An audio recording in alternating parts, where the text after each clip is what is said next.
share the screen. Our next speaker is Professor Marzena Szymanska. I apologize if I didn't pronounce your name correctly. Can you see my screen now?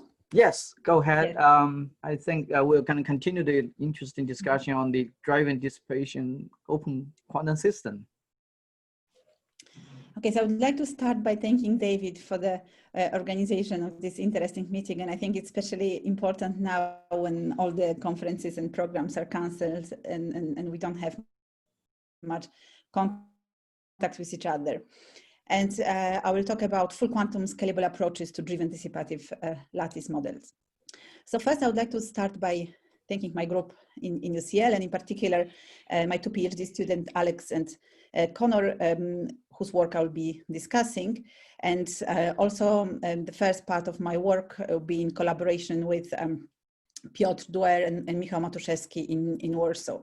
I would like to also acknowledge our Quantera network, which main aim is to push polariton lattices into quantum regime, and sadly 30% of the time of the funding of this network falls within the COVID break, which is particularly disturbing and disruptive for the experimental part of the project. But I guess everyone is facing the same problems now. So as we already heard a lot in this conference, we are talking here and we're thinking of photonic platforms where photon is coupled to some matter component of various type, and because of the matter component, it interacts and forms a quantum fluid of light. And because photons cannot be ideally trapped, there is always some level of dissipation in the system, and we always have to drive the system externally in order to sustain some steady state.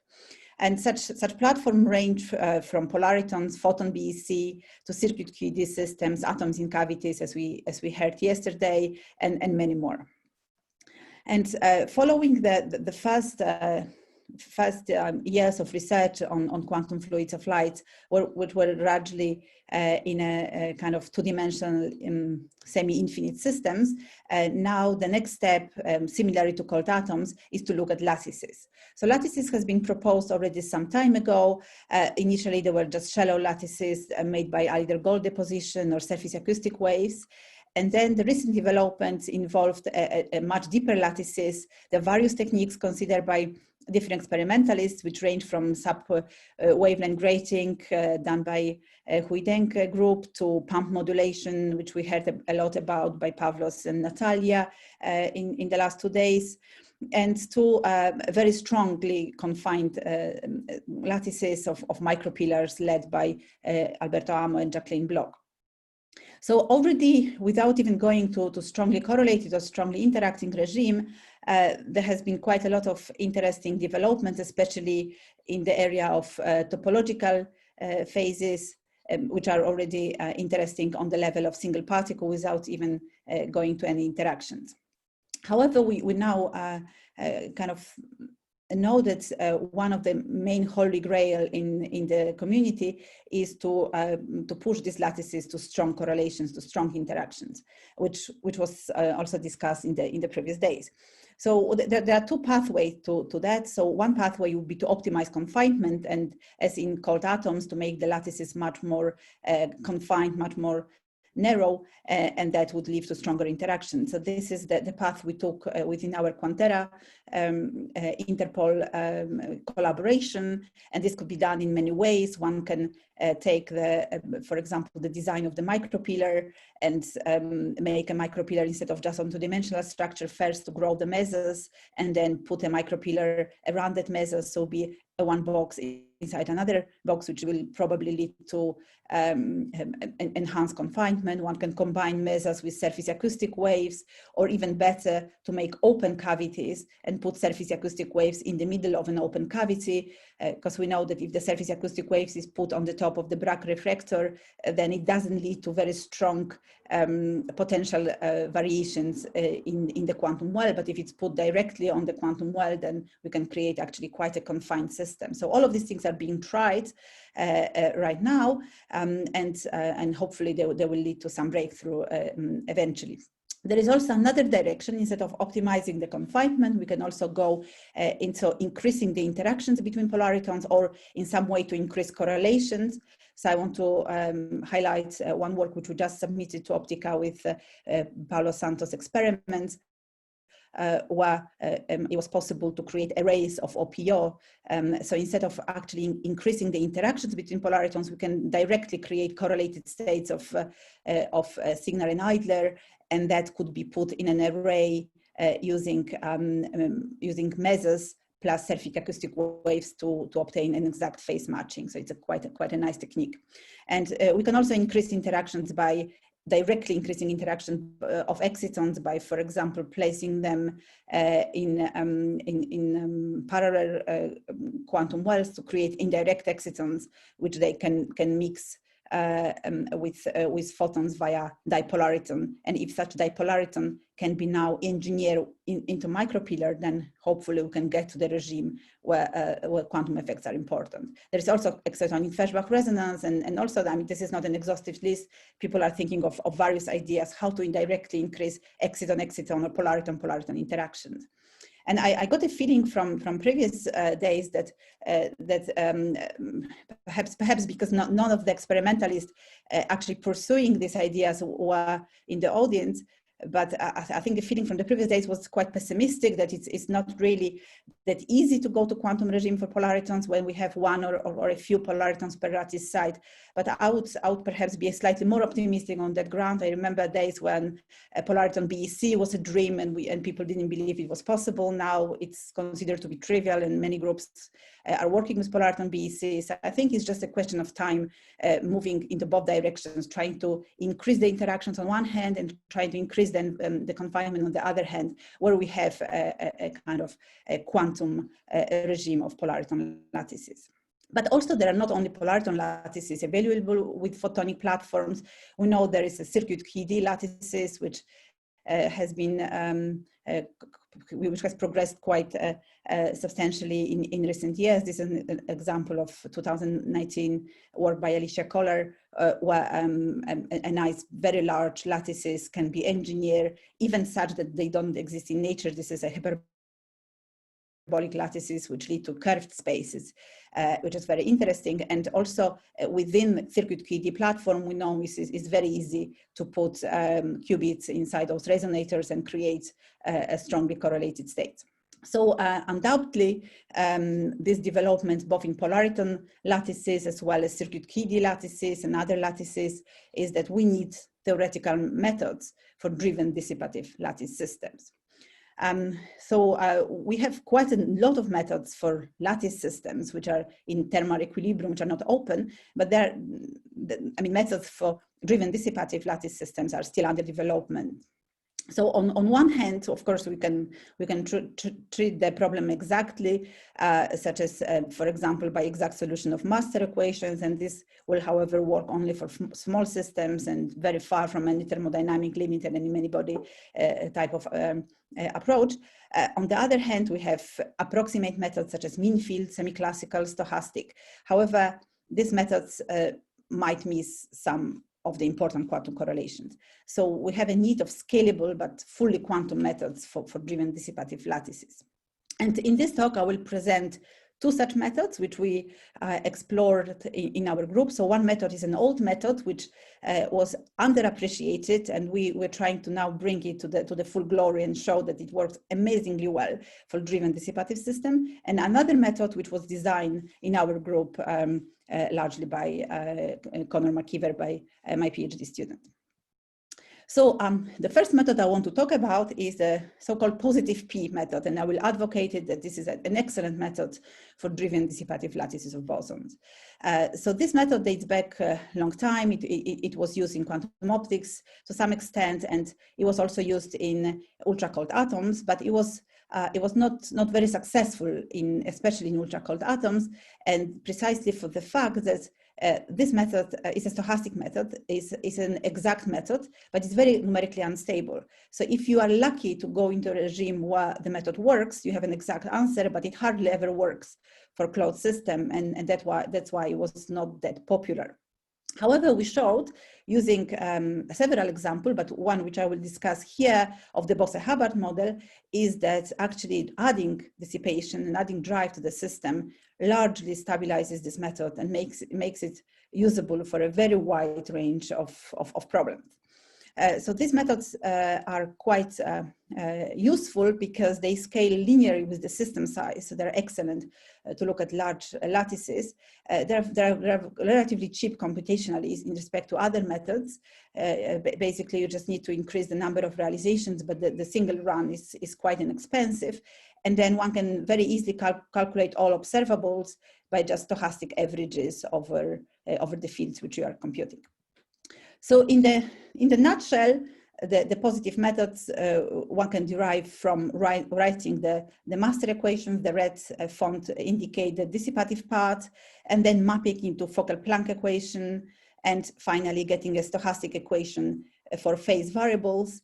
And for those who are familiar with truncated Wigner, which was very successful in polariton field, truncated Wigner is an approximate method where we truncate the Fokker-Planck equation to certain order.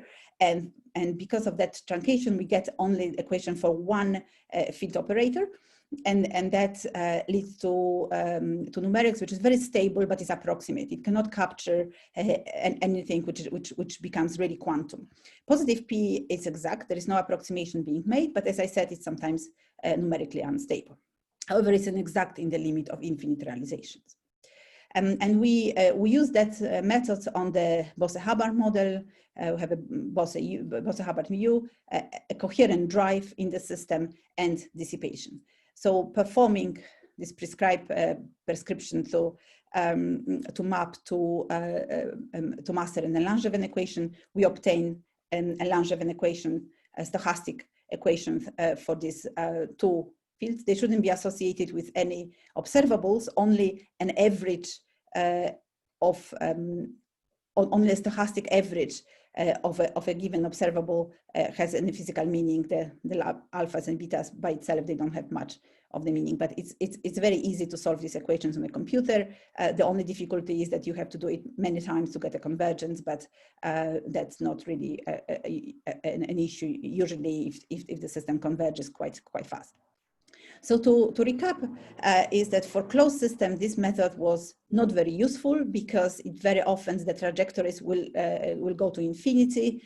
And although obviously the method is exact only in the limit of infinite number of realizations, and maybe only a few of such trajectories will go to infinity, so they wouldn't have any weight if you take infinite number of them. But in practice, if you have a few trajectories which goes to infinity, your numerics will blow up, and in practice, the method will not be usable. And we found that actually, when you add a drive and dissipation, this applicability of this method improves dramatically. So this is a phase diagram of the applicability of this method. And on the X scale, we have the Hubbard U interaction, and gamma is the dissipation rate. And on the y-axis, we have the drive in the unit of the Hubbard U. And the green dots show cases where the method is working very well and is fully stable.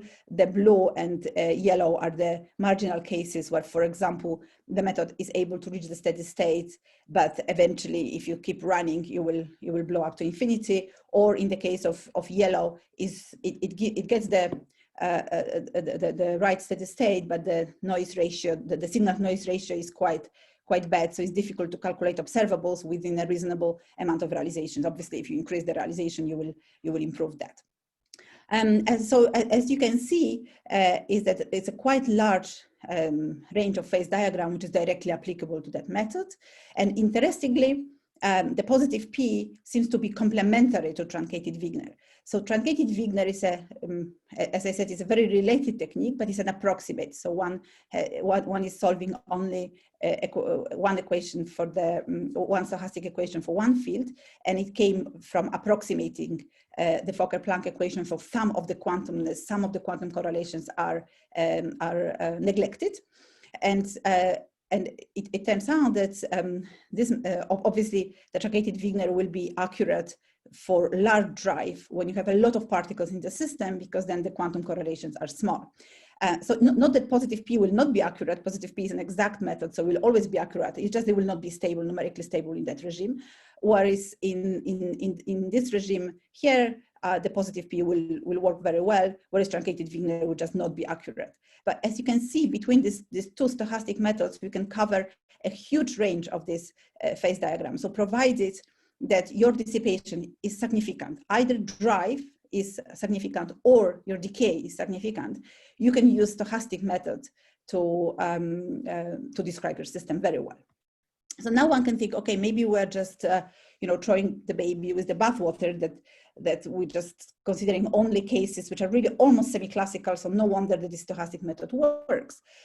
So I will show you that this is not the case. So we run calculations which have an exact solution. So if you take just one micropillar of the Hubbard model, then there is an exact analytical solution for the observable. So this is the correlation function G2. This is the number of particles, and the red dots are showing the positive P. So positive P can reproduce the exact answer, the exact solution exactly, both in the regime where there is a strong bunching as in the regime where there is anti-bunching.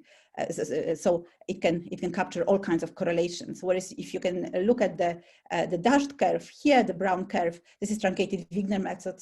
It doesn't describe the regime away from the path where G2 is close to 1. So G2 is close to 1 in the regime where there's almost just a coherent state, just a mean field type of solution. And so the truncated Wigner is able only to capture a small fluctuations around the mean field, but not when you go to a larger fluctuation, whereas positive P is able to go from anti-bunching to bunching across whole of this regime. And note, actually, one can be misleading if you don't look at correlations, but if you just look at particle occupation, then you can see that actually truncated Wigner, this is the number of as a function of detuning. This, by the way, is a function of detuning between the drive and the oscillators.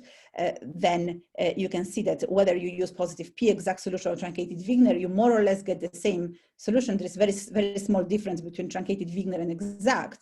But when you actually want to look at correlations, so when you want to look at something interesting, the truncated Wigner is failing completely, whereas positive P is not. So quantum effects are actually accessible by positive P, although you need the drive and dissipation to stabilize it. So it's kind of, you're in the middle regime where there is still quite a lot of interesting effects going on, but the drive and dissipation is helping us to getting the numerics at bay.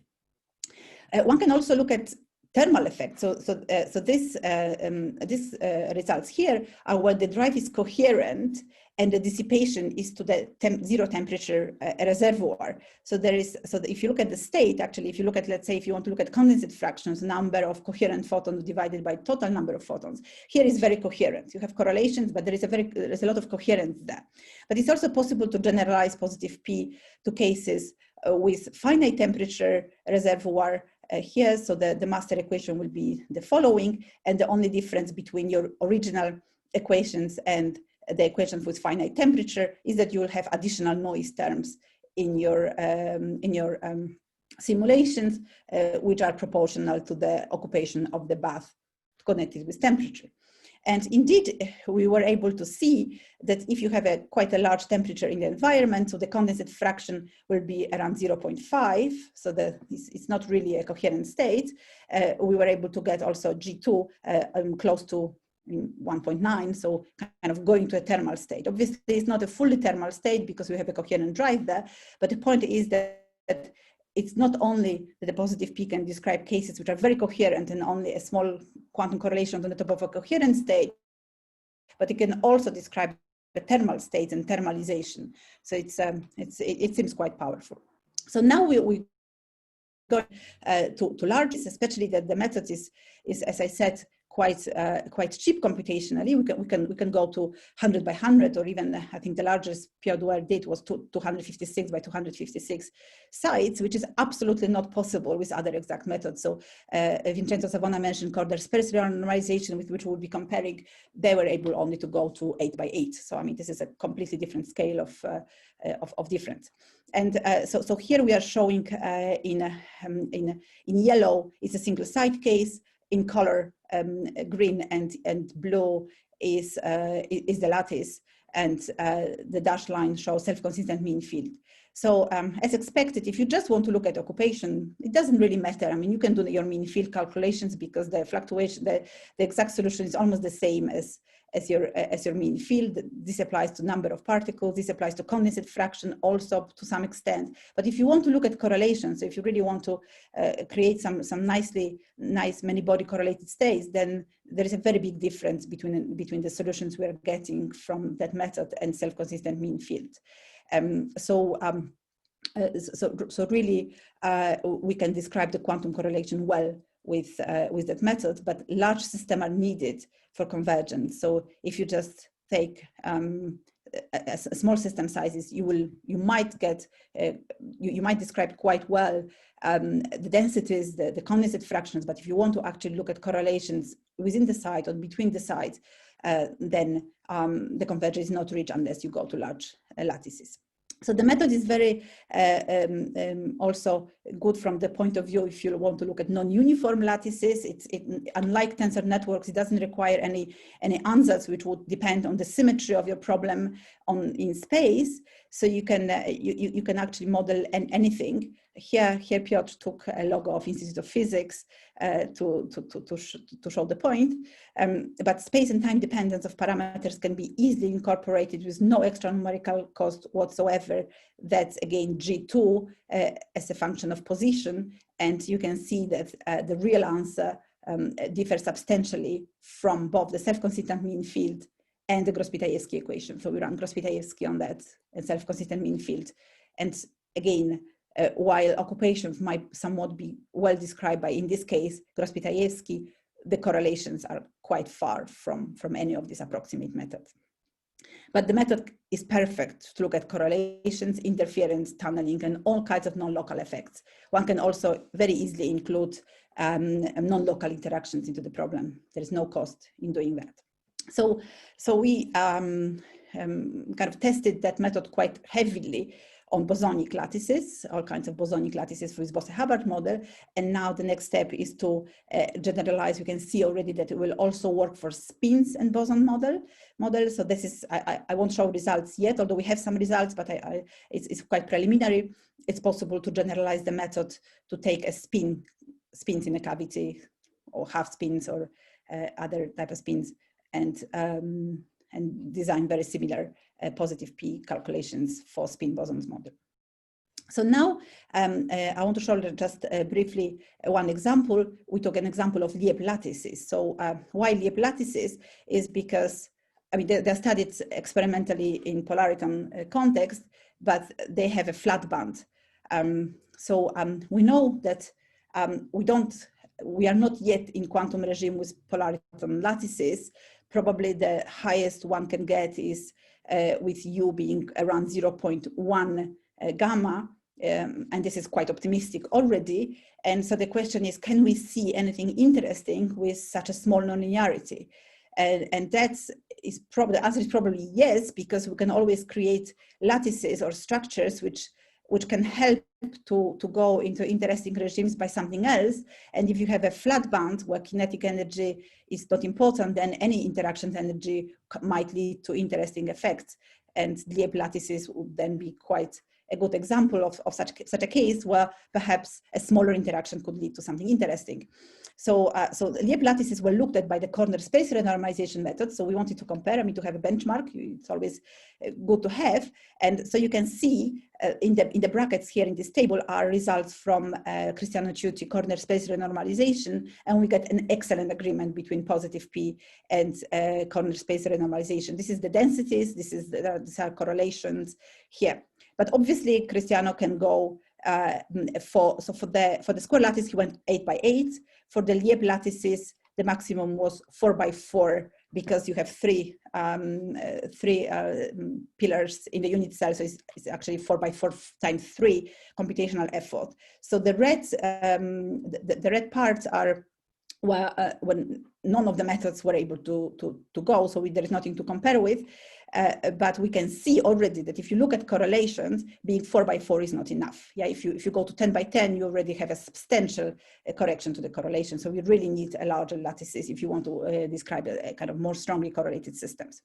And we're looking now at possibility of this is a work in progress. I just show briefly a preliminary results, but we're looking at possibility of creating incompressible polaritons in these Lieb lattices. But we are trying to optimize. We're trying to see whether that would be possible with existing numbers. So obviously, if I put a U huge, I will get incompressible polaritons. But is it possible because of the flat band to get with some moderate U, which is still smaller than 1? This is something we're exploring. We already see that if you drive in this A and C with F minus F type of drive, you occupying predominantly the flat band, so that's a good news. And we already see some kind of saturation in the photon number, so that's a good news too. But with positive P, obviously, it's like with experiment. So positive P is actually extremely suited to polariton experiments, because it's like with experiments, we can only go to U of 0.1, maybe 0.3 if we're lucky.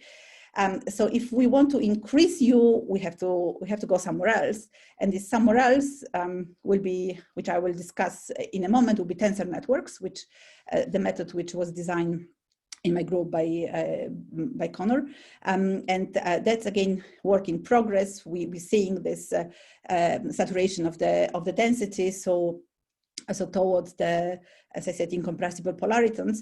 And here we're comparing the positive P, which are black squares, with the tensor networks methods, and we can see a very good agreement. But we're still running jobs to actually go further the line and seeing whether we can get these incompressible polaritons for kind of moderate densities. So I will not discuss more on that. I will move to the question. Okay, what's here? Yeah, so I said we have this very well behaved and computationally inexpensive stochastic methods, and between truncated Wigner and positive P we can cover quite a lot, but we cannot go here with these methods. And here is actually what I will postulate, that the tensor networks method could work quite well. But again, if you look at two-dimensional system and driven-dissipative two-dimensional system, there isn't much, if anything. Yes, so I'm sure everyone is familiar at least with the philosophy of the tensor network method, but basically, if just briefly to mention, you restrict your problem to some physical corner of Hilbert space. You represent your quantum state as a network of tensors. There are various ways of doing that, which are known in literature. And our goal is now to calculate dynamics and steady states of 2D open quantum lattice models, and ideally in thermodynamic limit.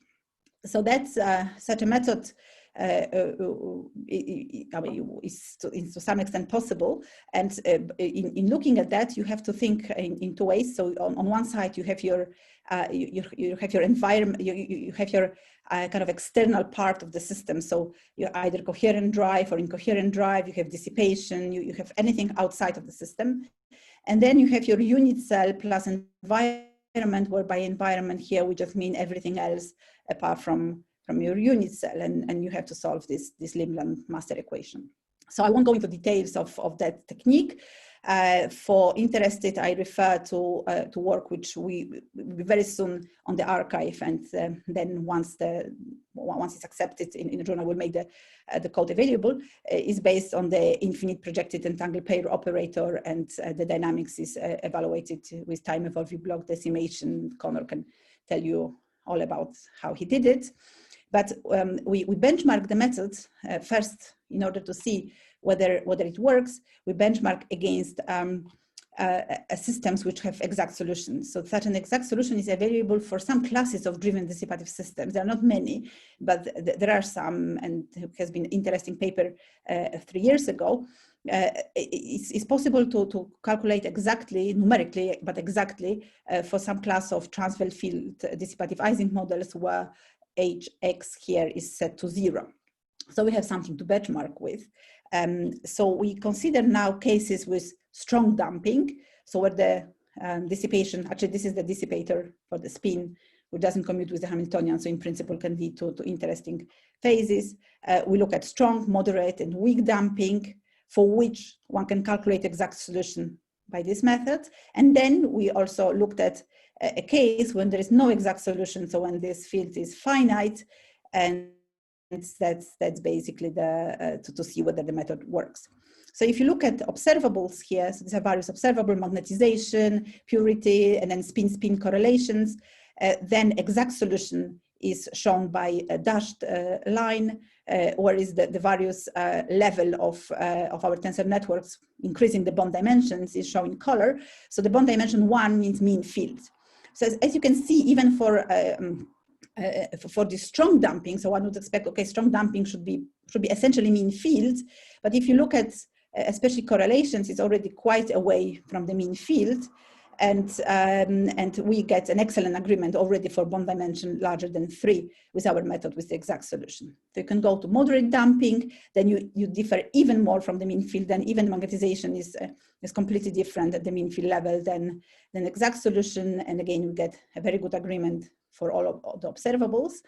And finally, we can go to very weak damping. This is V over gamma 4. So this is very weak damping. And the deviation from mean field is massive.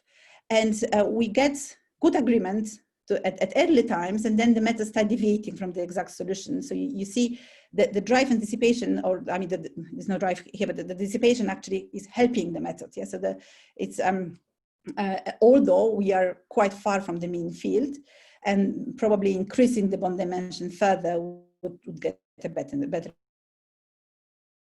But the method works very well for strong and moderate damping. It works relatively well for weak damping.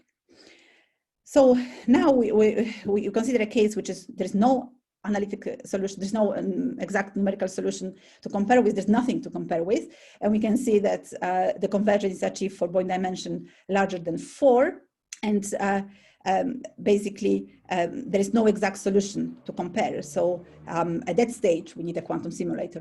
Perhaps we need a system to realize that, and we can compare with our method because there's nothing else to work with. So this brings me to the conclusions. I show that we need, I mean, the first postulate was that we need methods when you have a system with dissipation with a drive. And actually, I advocated that dissipation helps the performance of both the stochastic and tensor network methods. And it helps because all the correlations are gone. I mean, this is the first conclusion. Okay, if I have a system which is so driven or so dissipated that there is nothing interesting left, and obviously this method works, but this is not the case. It kind of helps us to keep the correlations and the quantumness at bay, that we are able to actually calculate something, but it doesn't throw away all of the quantum correlation and entanglement. So it's actually possible to create a correlated state, entangled state, in the presence of drive and dissipation, but the drive and dissipation is actually helping us to compute that. So in some sense, these photonic systems are ideal here, that they will probably lead to a kind of lower level of correlations and lower level of entanglement, but maybe that's good because this is a level which we are able to handle. And obviously physical quantum simulations are needed to verify these techniques. Some of them, as I already pointed out, there's just nothing available to verify. And so the physical quantum simulator will be really helpful. And finally, you can cross the boundaries. So finally, with the real quantum simulator, you can go to a regime where there is no accurate methods available and see what you see there. So that's how I can see that happening. Great, thanks so much. Let's give Professor a big applause for the wonderful talk. I think in view of the time, we already have a 35 minutes talking. I was wondering to ask you, Dave, there's a question from Shovik. Should we continue with the question or go for the lunch now, Dave? Let's just take 1 or 2 short questions. Okay, so let's just take one question first sent to me from the chat. So the question is like this for the speaker: in context of polariton condensate lattices, can one think of utilizing excitations of the condensate? That is, particles excited out of the condensate for quantum many-body simulation. So can you utilize excitations? Right. He's asking whether you for can use simulation. can you use the excitations on top of the condensate for many-body simulation? Well, I mean, that's an interesting idea. This is definitely an interesting idea because the condensate itself, as was discussed over the last few days, is classical. But indeed, the correlations, I mean, the excitations above the condensate will be quantum. But the thing is that we have to make it interesting. So if we just make it some thermal excitations around the condensate, then I'm not sure that's so interesting. But if we have some kind of non-equilibrium scenarios, and especially if we go to kind of more strongly correlated regimes away from just BEC, then I presume such an excitations could be useful to compute something or to simulate something. Mm-hmm. Great. More questions from the audience? One more short questions. Let me ask one quick question. Can your method handle like a non-Markovian interaction? Like interaction that has time, non-local in time, with like a non-Markovian process? Yes, so the positive P can, because the non-Markovian will just translate to the colored noise. So that's been done. That has been done in the context of closed. We haven't tried a dissipative system. It hasn't been tried, but I presume especially the stochastics, so the generated Wigner and positive P can handle non-Markovian effects by colored noise. That's possible. Great. Let's thank all the three speakers. We haven't tried. Thanks so much, Professor Szymanska. So let's thank all the three speakers, and let me handle this to Dave. Do you have anything to say, Dave, before we go to lunch? No, not really. So we'll just pick up again right on time. 1 p.m. Afternoon session, and I will post the schedule again. Yeah, we'll start right at 1 p.m. Eastern time. Great. Enjoy your lunch, everybody.